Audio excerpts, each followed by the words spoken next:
Hi everybody, welcome back to Ask Alisha, the weekly series where you ask me questions and I answer them. Maybe. Okay, let's get to your first question this week. First question this week comes from Manjira. Hi Manjira. Manjira says, "Hi Alisha, your lessons are very useful. I have a question about ever and never. I'm a bit confused about using them.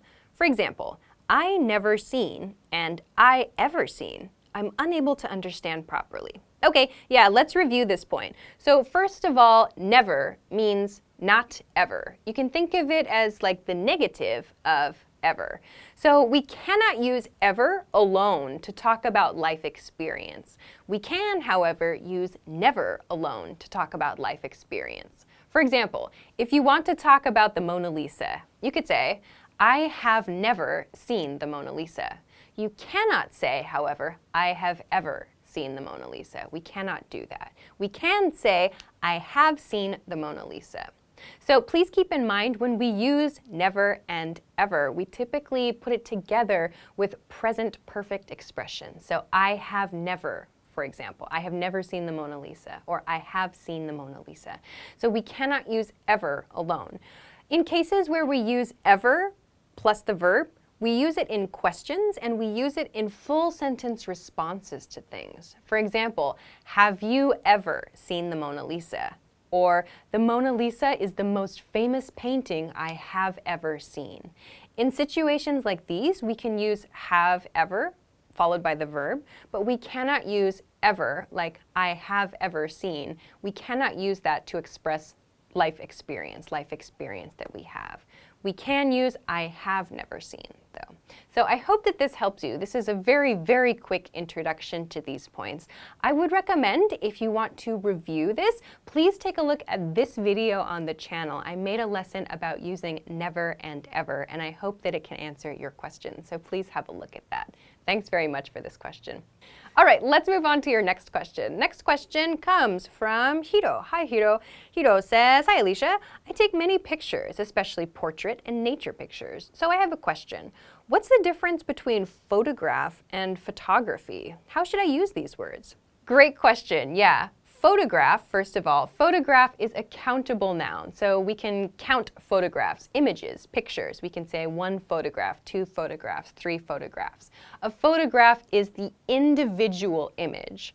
Photography then refers to the entire activity, the process of taking pictures, editing pictures, all of those things together as a hobby or as an activity. That is called photography. So you can say, "I'm interested in photography," and "I take lots of photographs." So keep in mind, photography is the activity. Photograph is the result here. So one point that I want to make, though, is that we don't really use the word photograph so much in everyday conversation unless we're talking to somebody who shares our hobby or they're also in that field. Typically, instead, we say picture instead of photograph. So instead of "I like taking photographs," you could say "I like taking pictures." I would not use image so much. Image is a much more general word. We use image to talk about like things that you see on the internet, you know, so it can be a picture, but maybe it's a painting. So an image of a painting. Image is a more general word. Photograph refers specifically to something that's captured by a camera, but we use picture as well to talk about that more commonly in everyday conversation. So in sum, photography, activity, photograph, 1 picture. I hope that this helps you. Thanks very much for the question. Okay, let's move on to your next question. Next question comes from Uvani Amanda. Hi, Uvani. Uvani says, "Hi, Alisha. If you can, would you please explain to me how we can use take out, take off, take over, and overtake with examples?" Sure. Okay, let's begin with take out. To take out, to take something out, means to remove something from an indoor location and take it to an outdoor location. So a very common use of this is take out the garbage. Please take out the garbage. So to take something out of one location and put it outside that location, to take something out. You might also hear take out used to mean like to kill someone or like to injure someone, especially in like action movies or maybe in like sports.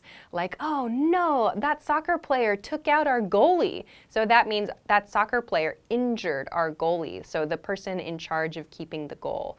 Or we need to take out this person in an action movie might mean we need to kill this person or we need to remove this person from the situation.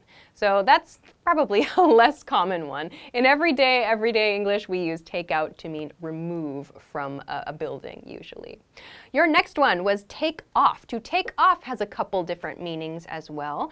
To take off can mean remove, like with clothing, like I need to take off my sweater, or please take off your shoes before you come in the house. So to take off means to remove something, as with clothing, or maybe it's just covering something else, like take the blanket off the computer. So it means to remove something, usually clothes or other covering. Take off can also be used to talk about aircraft. So when a plane goes from land to flying, this process is called takeoff as a noun, but when we want to describe it using a verb, we can say the plane is going to take off. To take off means to leave the ground, as with a plane. So take off has these two meanings. So the next item on your list was take over. To take over means to gain control of something. So you might hear this in stories. You might also hear this in business, like company A took over company B in past tense. That means company A gained control of company B, to take over something. Or maybe my work is taking over my life means my work is gaining control of my life. So to take over means to gain control. Finally, the expression overtake. So overtake means to pass someone or something else, especially in like a competition or in a race. So for example, I was overtaken in the race by another runner. So that means somebody else passed me in a race. So that was a passive form. Or you could use something like, we need to overtake the competition next year. So that means we need to pass the competition in the year ahead. So to overtake is not quite a phrasal verb. To overtake is one word on its own, but it does use take in there, yes. So I hope that this helps you. Thanks very much for the question. All right, that is everything that I have for this week. Thank you, as always, for sending your great questions. Remember, you can send them to me at EnglishClass101.com/ask-Alisha.